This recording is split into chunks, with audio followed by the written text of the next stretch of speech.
আমাৰ সকলোৰে জীৱনত এনে কিছুমান গোপনীয়তা থাকে যিবোৰ আমি কেতিয়াও কাৰো লগত শ্বেয়াৰ কৰিব নালাগে। কি এই গোপনীয়তাসমূহ আহকচোন ভিডিঅ'টিৰ যোগেদি আলোচনা কৰোঁ। Number 1, don't share the secret of Euro success.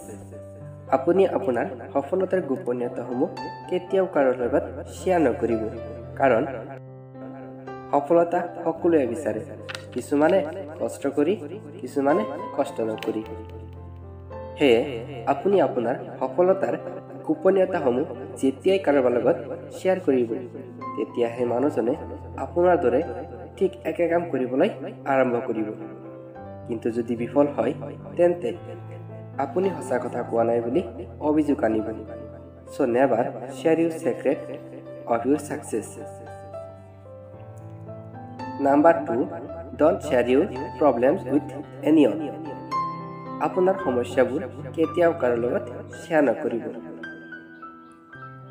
আমি আমাৰ সমস্যাসমূহ কাৰোবাৰ লগত শ্বেয়াৰ কৰিলে কম বা লঘু হয় বুলি অনুভৱ কৰোঁ, কিন্তু কিছু ক্ষেত্ৰত ই দুগুণলৈ বৃদ্ধি কৰে।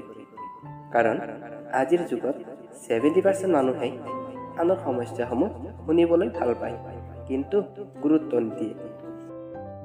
So think twice before share your problems with others. Number 3, don't share your dream with anyone.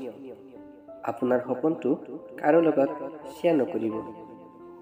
যদি আপুনি জীৱনত নিজৰ লক্ষ্য আৰু সপোন নিৰ্ধাৰণ কৰিছে, তেন্তে সেইবোৰ নিজৰ মাজতে ৰখাটো উত্তম, কাৰণ সেইবোৰ শ্বেয়াৰ কৰিলে আপোনাৰ উদ্দেশ্যত প্ৰভাৱ পৰিব পাৰে। Number 4, don't share with anyone how much you earn. আপুনি কিমান উপাৰ্জন কৰে কাকো শ্বেয়াৰ নকৰিব, কাৰণ আপোনাৰ উপাৰ্জন নিশ্চিতভাৱে এনেকুৱা এটা বস্তু যিটোৰ বিষয়ে আনে সচেতন হোৱা উচিত নহয়। Number 5, don't share your family problems with others.